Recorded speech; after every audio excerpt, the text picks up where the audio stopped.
આપના આવા સબ જેલથી 2 આરોપીઓ ફરાર થઈ ગયા, જેમાં એક આરોપી ગિરીશભાઈ બાગુલ પોક્સોનો આરોપી છે અને બીજા આરોપી વિજય ધૂમ આ મર્ડરનો આરોપી છે.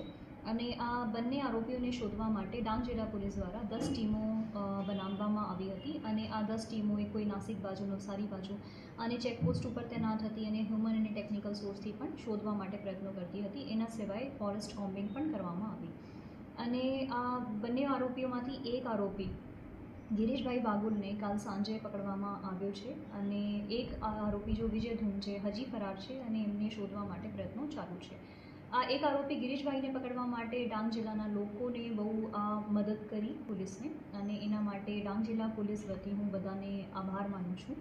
અને બીજા માટે પણ કોઈને માહિતી મળે તો 112 ઉપર તમે માહિતી આપી શકો અથવા તો તમે મને મારા નંબર ઉપર પણ ફોન કરી શકો. મારા નંબર છે 99 784 050 21.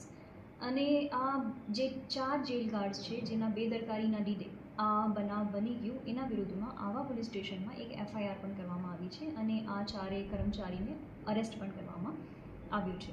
અને ફરીથી હું બધાને આમ એક આશ્વાસન આપું છું કે જેમ એક આરોપીને અરેસ્ટ કરવામાં આવ્યું છે, બીજાને પણ તરત જ કરવામાં આવશે અને આપણી પોલીસ જો છે આમાં પ્રયત્ન કરે જ છે.